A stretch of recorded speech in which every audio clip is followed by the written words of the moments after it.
to the True Leadership Show. I am Chris Tice, your host, with guest host Jim T. Chong, the walk star, and Mike Van Pelt, the true man. Let's do this. Let's do this.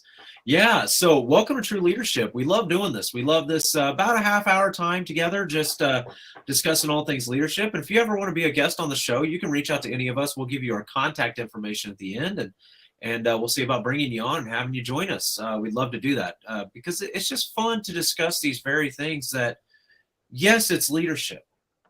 But as I always say at the start of every show, it's not just about this organizational, I have to be a manager to hear this.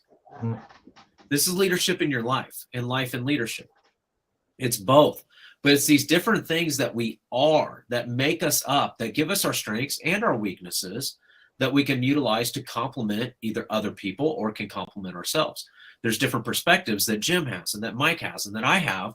But when we bring it together collectively, not only becomes an amazing discussion, which I enjoy every single one of these every Monday, but it also lends into growth and knowledge, growth and strength, which makes us better leaders, which makes us, and this is our topic today, more passionate. Now, when I say passionate, a lot of people think, oh, passionate leader, I have to be the cheerleader, rah, rah, ree, you know, like you see on the NCAA big dance right now, right? The tournament, you see the cheerleaders. That's not exactly, although it can help pending the audience, or your audience, because you can, oh man, no pun intended here. You could fall flat on your face as a cheerleader. Ooh. Sorry, that's terrible, but it happens. I've said that before, and people are like, you mean like literally I could fall on my face? I was like, oh, not where I was going with that, but I see why you did. So my fault. So not the intention there. As much as it is if you hit the wrong group with the rah, rah, ree stuff, it's going to fall flat. But if you hit some others without it, you could fall flat as well. So what are these different various degrees of passion and how we present ourselves? Now, I also want to throw in that about halfway through our discussion, we're going to switch over here to passionate about what we're doing and why we're doing it. But Love it. To kick it off with a little more of that spirit of what are these varying degrees? And Jim, I want to kick this straight to you because you do events. You host them, you MC them, you have the citywide karaoke going all around you, and that's going to continue to spread, I'm sure. But that's a crowd where, man, I don't know. I've seen people go from zero to hero and from hero to zero just based on the passion they had and how they presented themselves. And I've always seen you as a hero, by the way. I want to put that out. Thank you. In the fact that I've seen your presentation, I've seen the things you've done. We've gotten to meet in person. I got to watch how you presented, and you brought the right kind of balance to the right kind of energy in the room or in the event. So how do you do that? How do you discern that, Jim? You know, one thing is that you have to be flexible, and, you know, discernment comes through experience, because I've been through a variety of different situations. Almost every day or every other day, let's say, I get into different groups of people at different locations. And so I experience a lot of different things. But the whole thing is, I think, is really taking time to read the crowd, really understanding it's not about the agenda only, but it's about what you want to try to accomplish. And there's a difference. I've seen people plow through something because that was on the agenda, and maybe you just got to get information out, but you got to be able to have a certain level of flexibility, and you've got to take time to be able to read what the need is and then respond to that need, and then have the expertise to be able to deliver that. Let me give you a quick example. We were at a new location called Pistol Pete's. They have a full stage. We had about 250 people there. A lot, first experience. Person loved us. They said, you're going to do our New Year's Eve party. We didn't know the crowd very well because we only did a couple events there, and we were very honored to be given that privilege, because he was going to do a band, but he liked what we did in terms of karaoke, because we do higher end stuff, premium stuff. So we had an itinerary. We were going to have singers come up, do a formal presentation of singing, and great. And ultimately, we started doing it, and we have some more classical songs and stuff as well. But we are very good in an older crowd. Immediately, we saw us a much younger crowd. All right. Not to say we're old. I'm just saying it was a younger crowd. And you know what? Here's the bottom line. Some of our singers, we had to showcase. We had a lineup of songs we were going to sing. But you know what? Ultimately, we could tell by the response, people were just there to have fun. You have fun by engaging, because we started real karaoke where we had the local singing. They started really singing. They were having a great time. Talk about the fact that we in the right situation, we could have implemented it, had great singers come up, a great formal thing. People would listen and have a good time. That's not what they were after. They were after just having a good time. They're engaging their community because one of them singing and stuff too. If we would have kept on, even with an older crowd, it would have probably been great. If we didn't really want have people that wanted to sing, we could have went on our itinerary. If we would have done it that night, great way to kill the whole ambiance. Even though what we were doing was in our minds great, very professional, not the right timing of things. It's all about reading the crowd. They wanted to ultimately have fun. Proof of concept. We had a couple singers. They sang the song, All I Ask of You. Do you know that from Phantom of Opera? You know, that's all I ask. Beautiful. They did a great job. Energy. A few people complain. They just didn't connect with it. If we would have went down that path, it would have been sudden death for us. You know what I'm saying? Because that was not the energy. Even though what we would have done was great, it just wasn't the right timing and audience. Being able to read the audience is very key. And I will tell you, you know, you got to be able to read it from a variety of people. What are people responding to that moment? But we had the flexibility to do it. Some people that were our singers didn't necessarily agree with the decision, but then you have to be willing to make those decisions that are not necessarily popular. If you have a read of the crowd, you got to go with whoever has the best read of the crowd. So again, being flexible, taking time to read it, and being able to have the expertise to respond to it. So key in everything. Leadership. You got to take a leader. You got to be a leader in doing it.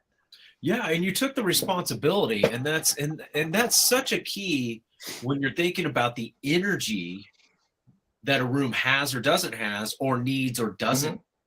Yeah, and that's so important. I as you were sharing that story, I was thinking about a personal story where my grandfather, God rest his soul, it was his 80th birthday. He loved karaoke, and my grandma called me. She's like, "You've got to come if you're not working," which I wasn't. I was off that night.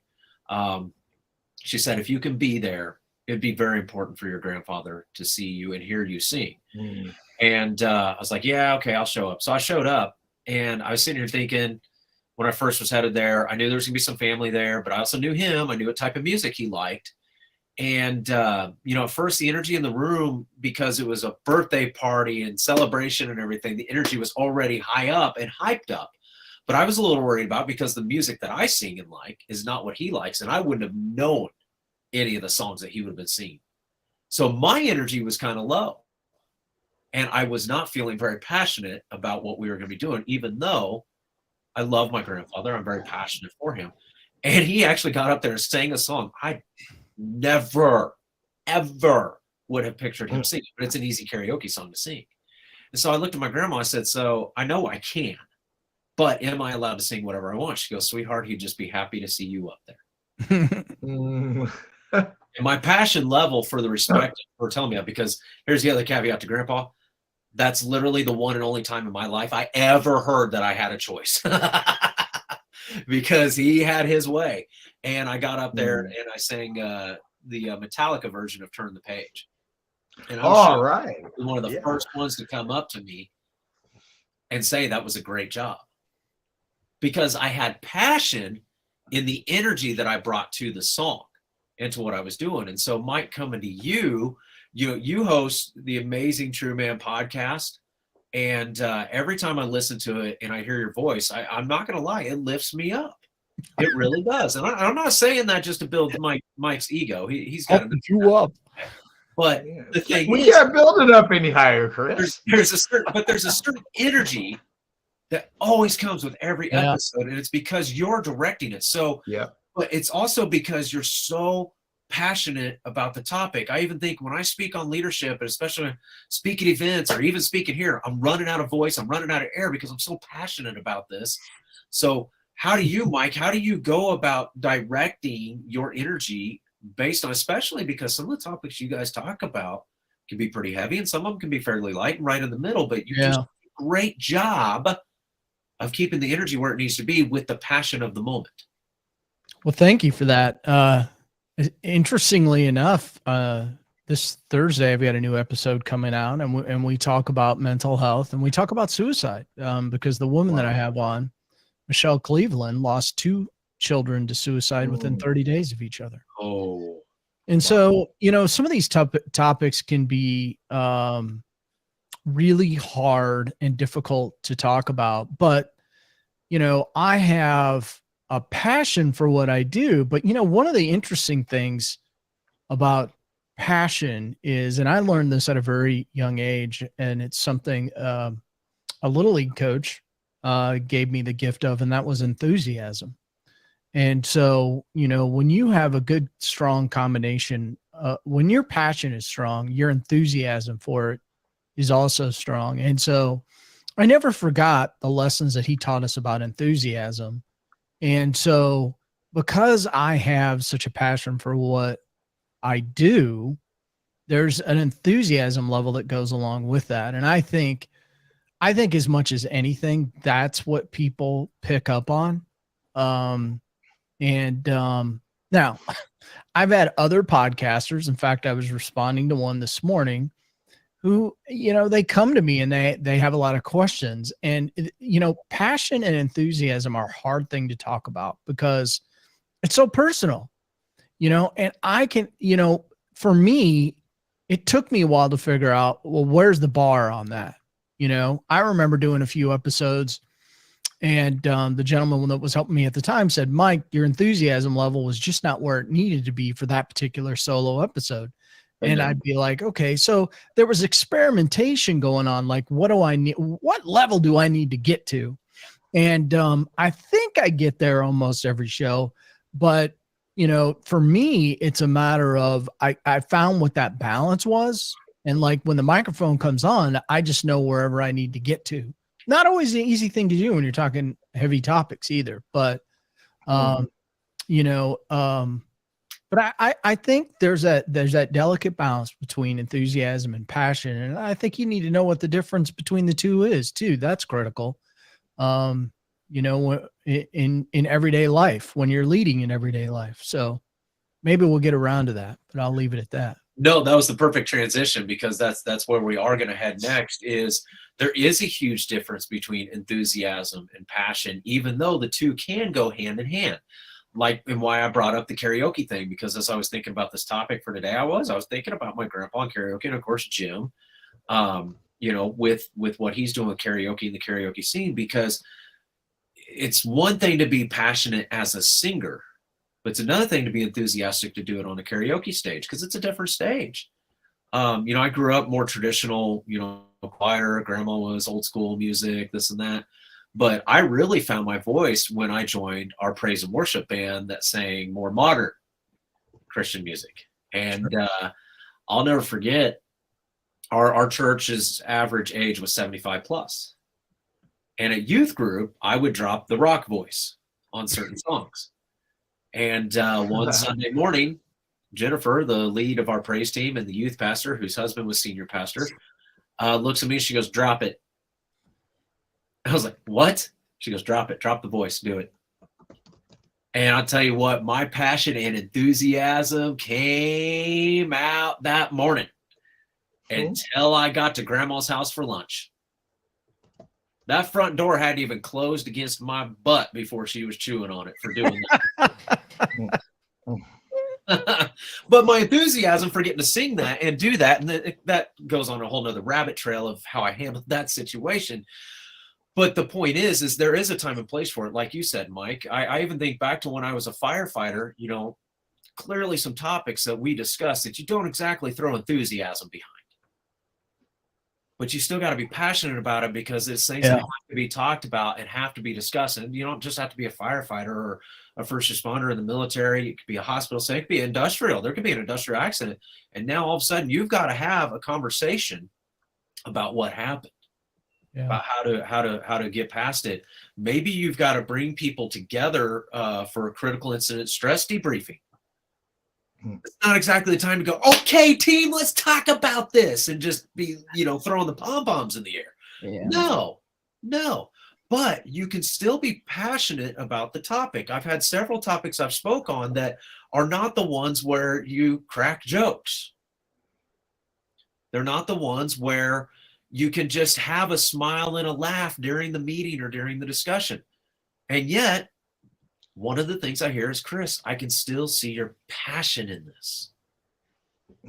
So, Mike, how do we still show our passion in that when it's not something or that moment where you can be that enthusiastic, passionate leader? Now you have to have passion from the heart.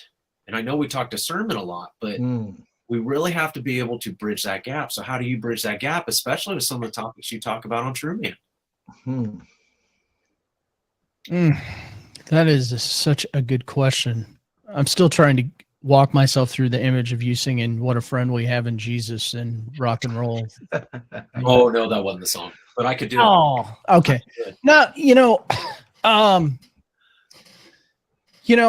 I think that people know when you're speaking from the heart, and I'm not even sure how to define that in the way that we're talking about it here, but I think when people see that you care and they know that you care, and you're speaking from the heart, that they hear the passion.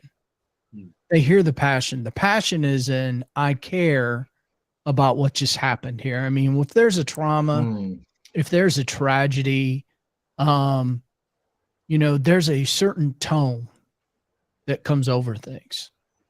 And, I think we all know what that tone is. And when we hear it, I'm not sure I can describe it, but I think we know what it is. And I think that's what, good leadership is all about. If there's a trauma, if there's a tragedy, it's about finding that right tone, that right mix of words. And, interestingly enough, I love doing these shows because I get to go research, the origin of passion comes from Jesus' death on the cross.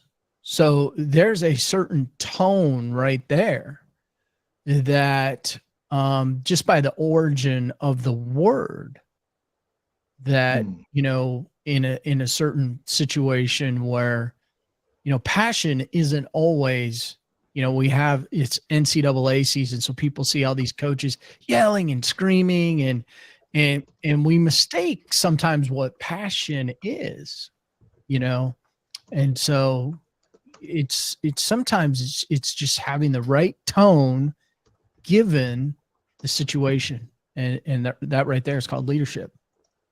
Amen to that. And I think one of the things is it still always sticks to read the room and know your audience as best as you can, but it also speaks back to, I've had people, and we've discussed this on here several times when we talk about communication, is, well, how do I know how to read the room? How do I know what to say? It's like, well, first of all, if you're that lost in it, which there's nothing wrong with that, ask for help. Ask for help. Ask for those mentors above you, or if there is, someone available who, assuming it's going this far, you need professional counseling and therapy, just ask them. They've been trained. But it also speaks to, well, do you know your people? Do you know the very people you're working with? I mean, even with my kids, gosh dang, that's a learning curve every single day. I mean, I've got one kid that you got to raise the voice to get their attention. You got the other kid, you got to drop the voice to get their attention, and it's, we're talking about a balancing act. And anybody's got kids, especially if you've got, I have 3, but only 2 in the house.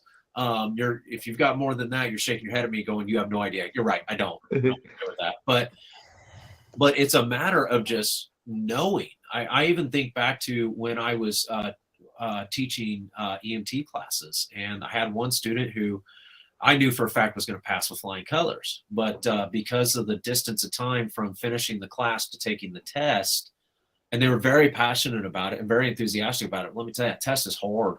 And it's hard to feel that passion. I'm not going to lie, when you walk in that room, it's hard.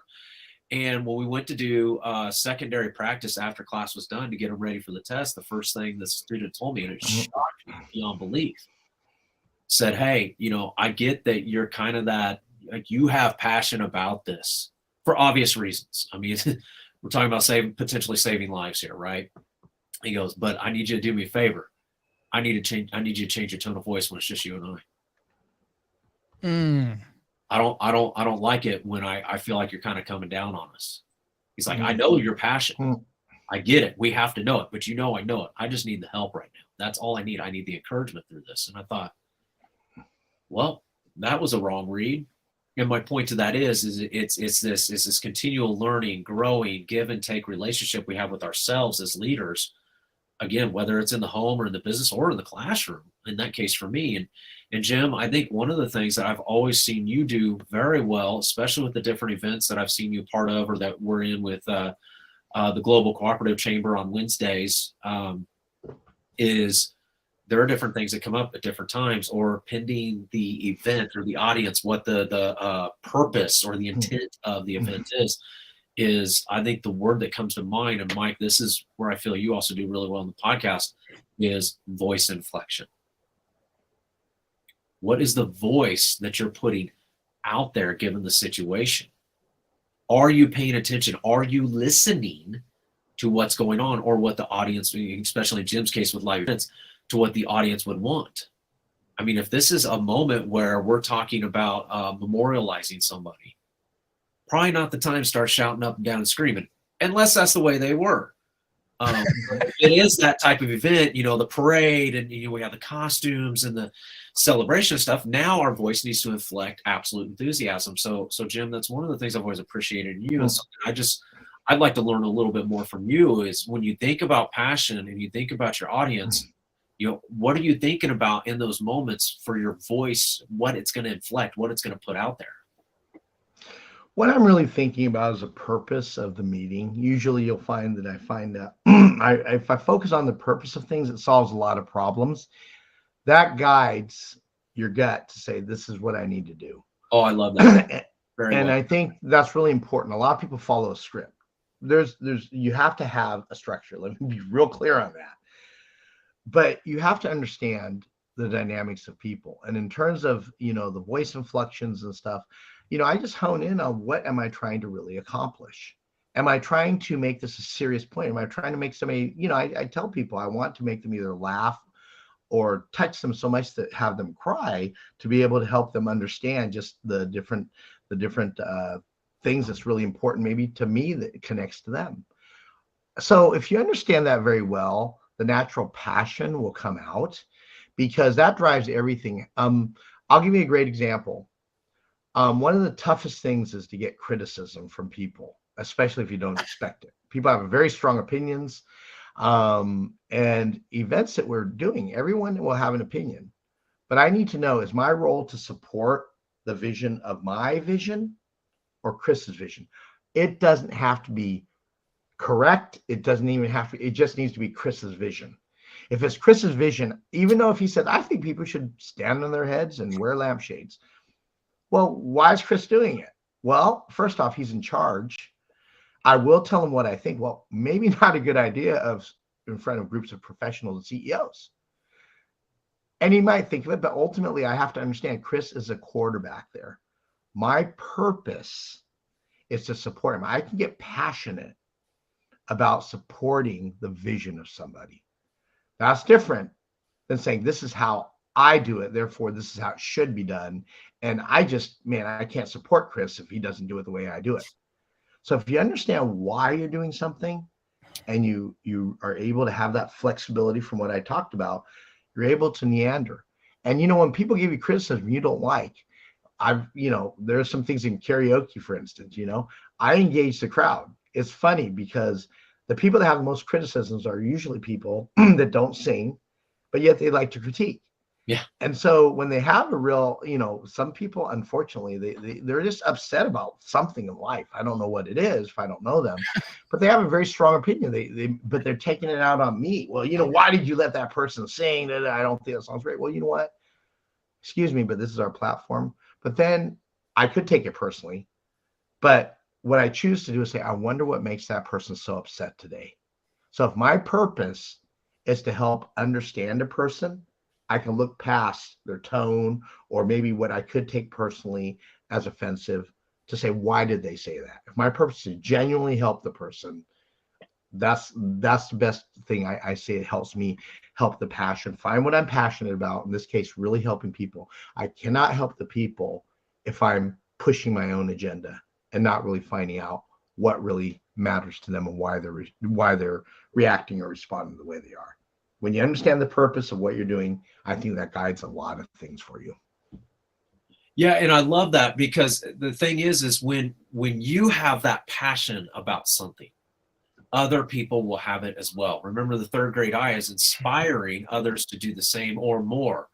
And I think one of the things when I think passion, especially because it's a little more organizational, but it can happen at home too, is, there's a huge difference between saying, hey, we're going to go on a hike. Another hike, because that's what it sounds like. Or, hey, we're going to go hiking today, right? That's at home. Or in the workplace, hey, we got to knock out 500 units this week, guys. I mean, come on. Or, hey, we're going to knock out 500 units this week, guys. And the reason why, because we're so passionate about this, we got to get the product out. But if we do this, we're going to get XYZ. That goes into a whole other topic on rewards, which we've already talked about. But next week, we're going to be talking about leaders are compassionate. This week is the passion. This week is what people see in you. Okay. Next week is going to be more about what they hear from you, what they're listening to. I mean, we spoke to the heart, and people see that in passion, but compassion is a little more direct relation, one-to-one, as so much as you go in front of a group of people, you're on a podcast, you're karaoke, you're holding a management meeting, you're holding a training, you're doing a family meeting at home to talk about whatever. The passion is what's going to drive the response. Now, that response, pending the situation, may change the voice of that we have to have given the topic. What Mike brought up earlier about with his podcast that releases on Thursday, that one's probably gonna have a little bit lower tone of voice. There may be some times that they speak up. I don't know. I'm excited to listen to Well, it. Chris, let me interject something. I know we're really short on time here, but I want to tell you, I had somebody sing, not a great singer. All right. And even I could tell people's faces, ooh. But you know what?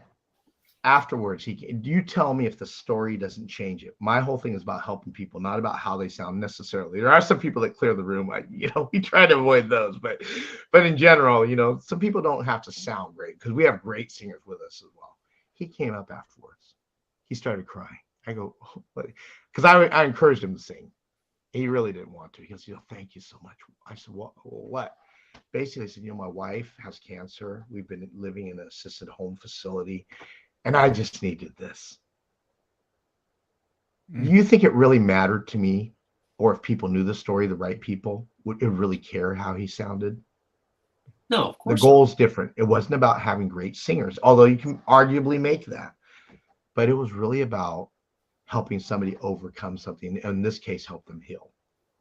So change the whole dynamic when you understand why things are the way they are and what you want to accomplish.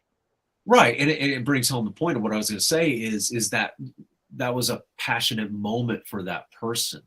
Very good point. What you guys brought to the table, or what Mike's bringing to the podcast, or what I would bring, to a leadership chat is, and I tell people this all the time, it's okay to have fun at trainings, even if it's a pretty deep topic, but you've got to be able to read the room and decide what type of passion to bring to it, or what type of enthusiasm to bring to it. There's a lot of ho-hum meetings out there that can be brought up just a little bit, just from the passion that the leader shows for why this matters, whatever that it is. And that's where I was going with the topic that Mike's going to have on Thursday. Is that's a deep topic, and it touches home for a lot of people. And if you noticed, I kind of dropped my voice when I said it, and I'm not trying to do that for the sake of show or entertainment per se, as much as it is just, that's just how we feel when it comes out. And being able to direct that passion in the right ways, which is something that sometimes has to be learned. Some people just have it. Some people have to learn it. That's okay. But when driven in the right ways, we start to drive other people in the right way too. And that's the biggie, is where does the passion need to be based on what we're doing, the reason why. That's my big one, the reason why we're doing it. Jim, final thought from you, and how do we get a hold of you? Good thought, Chris. Thank you so much. I love how you've architected this Leaders R series. I think this is really incredible. And the whole thing is how you put it together. It makes me think, and I always walk away with something personal that I feel like I can be better or do something better, in terms of even how we're leading, conducting, or just supporting people. So thank you. You can go to zoomturtle.com. And also I have my own personal digital face cards, what we'll call it. You find out about the digital face card, digitalfacecard.com, but you go to jimtchong.com, just like my name is spelled, jimtchong.com, and you'll find out anything you need to know about me and how to reach me, jimtchong.com. Thank you.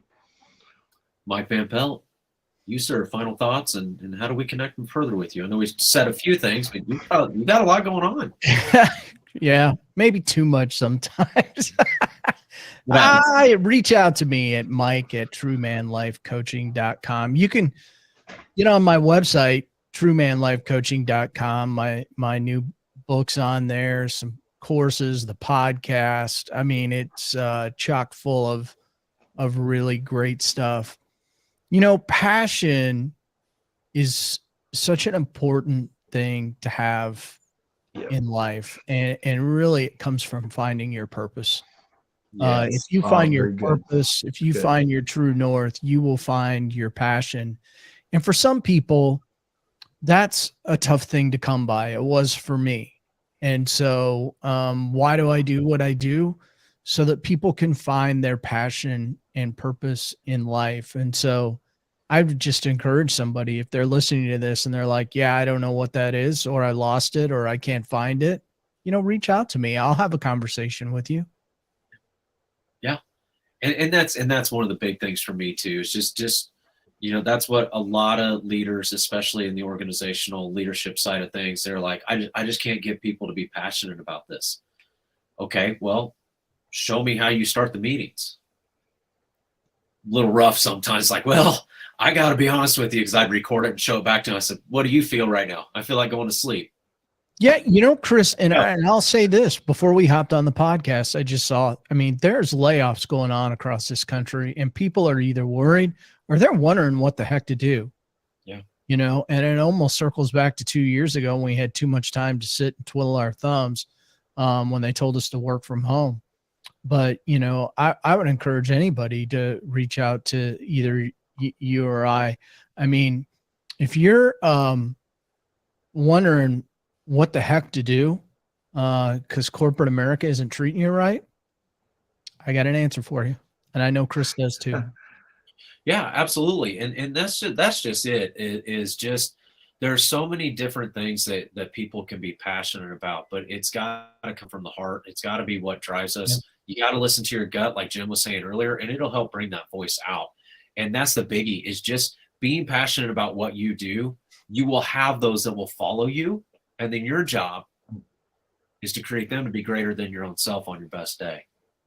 That's just Chris, that's one other thing. Scripture gives us a clue on that. I just have this in front of me. Matthew 6:21, for where your treasure is, there your heart will be also. Amen. How about that one? Wow. There's a key. Unlock it, people. Yep. Love it. Well, everybody, I'm Chris Tice. You can reach me at chris@eaglefireenrichment.com, or take Chris off, but www in front of it, and that's eaglefireenrichment.com. That's my website. As always, gentlemen, so blessed to be here. This is not to say this to be cliche, but this is something we are very passionate about, is leadership, whether it be in life, in organization, in the home, in business, in fun, whatever it may be. We are very passionate about it. So please, like Mike said, you can reach out to us. But until next week, where we talk about compassion, why don't you have your best day ever? How? Make every day great. Remember, can't never did. God bless us all. See you next week. Bye.